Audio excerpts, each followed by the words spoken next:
Captain Petterson and the Ocean Man. In the mid-18th century, Captain Petterson sailed from Gothenburg to Spain in order to get salt that he would later deliver to his employers. He sailed a large brig belonging to some merchants in Gothenburg. The captain took a full load of salt and returned home with a fair wind and good hope to soon be able to travel back for a new load. When they had sailed on for quite a while, it began to darken as nighttime approached, and after a while, they ended up in a mysterious fog where the ship suddenly stopped. It stopped and stood like that, completely unmovable, as if an invisible force was holding it in place, right in the middle of the ocean. That no cliff or anything else prevented its speed was quickly understood, as no impact was felt, as it always does when a ship runs aground or hits something. They all went out to investigate the strange phenomenon, as they found that the sail was fully functional and the wind was blowing well, yet the ship was still not moving. The captain and the other occupants were marveled at this unforgettable event and looked with disturbed faces on each other. They could not understand what this meant.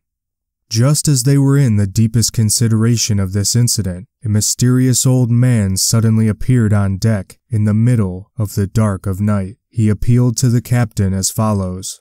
"Fear not, Captain. No harm shall befall you, as long as you agree to my request. I know you have salt to load on your ship. I want to buy it all, or at least the bulk of it." The captain made objections and mentioned that neither the salt nor the ship belonged to him, but to some merchants from Sweden. He could not sell what was not his property.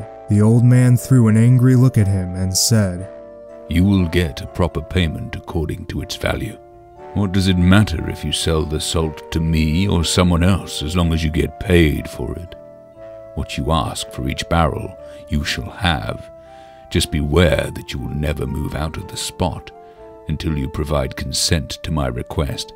The captain became visibly worried before this unusual buyer, and no longer dared to deny him what he requested. "Where should I move the salt?" the captain asked as he anxiously looked around. "Throw it down there, but by all means do not look where you throw it," the old man said, pointing with his right hand close by the ship's right side. The captain asked, "How many barrels do you want?" The old man replied, "I'll tell you when it's enough, as long as you immediately begin unloading." They immediately started to enforce the old man's command.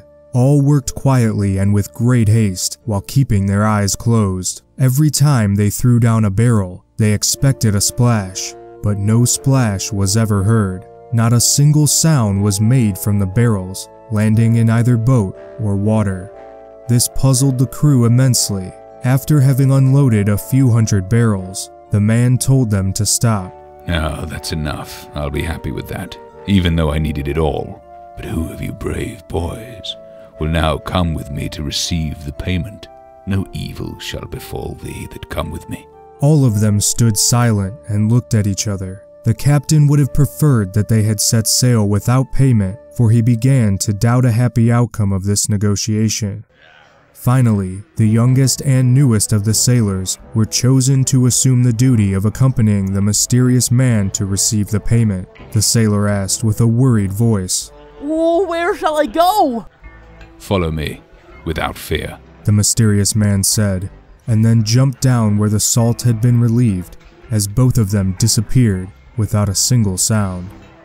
They looked around for a ship in the fog, but no ship was in sight. Some claimed that they had heard the oars of a boat, but no one could confirm anything for sure. "Now it's all over with the both of them," the captain declared anxiously. The first mate insisted, "We must remain calm, Captain, and see how it goes." "I do not think we'll see any more of those two." When the men had been waiting for about an hour and started to give up hope, they suddenly heard a lot of splashing by the side of the ship as someone was calling for help. It was the young sailor, and they hurried to throw him a rope in order to pull him up from the cold waters. When finally he was brought up on deck, everyone wondered where he had been and what had happened, but the frightened sailor firmly insisted that he could remember nothing from the incident other than the time he jumped off the deck to then he suddenly found himself inside the ocean. Someone had bound a bag of Spanish gold by his side. They all understood that this must have been their payment, and as soon as the fog started to disperse, the ship quickly started to move along once more. They set sail and traveled on until they reached Gothenburg's port, where they unloaded as everything went back to normal. The captain sailed 7 years and often passed the same way, but he never encountered the mysterious man again on the open seas. Perhaps they had all tried to explain away the incident to themselves and forget about it, but it would not allow itself to remain forgotten, however.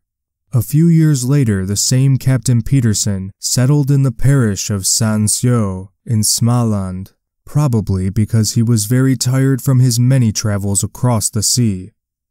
This was where the story would make itself reminded when he one day at Sandsjö market suddenly ran into the same mysterious man whom he'd once had encountered upon the open seas. He then went to the old man out of pure curiosity and greeted him kindly, feeling great relief in the belief that it had been a common mortal that he had once met and done business with. Greetings, old friend. I just wanted to thank you for our last encounter. Are you here in Småland now? The old man threw a sharp glance at him and asked, Do you really see me? Yes, indeed I do. Well, because you could not hold your tongue upon seeing me, this will be the last thing you'll ever see on this earth.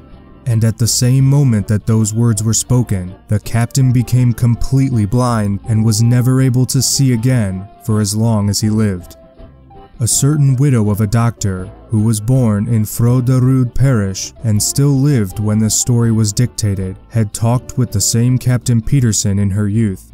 He had often revealed this encounter as the true cause of his blindness. The same widow had also met with the sailor who went away with this phantom, and he had apparently confirmed the story that Captain Petterson often spoke of as true. Petterson thought the one he had met upon the open oceans was none other than the Ocean Man himself, a superstition many other sailors of that era had also allegedly been in contact with. But what you want to believe is the truth behind this story is up to you to decide. In any case, I hope you found this entertaining and look forward to more upcoming stories of the same kind. Sailor legends in particular are extremely interesting because seafarers in the old world were usually very superstitious. Perhaps for a good reason, one might wonder.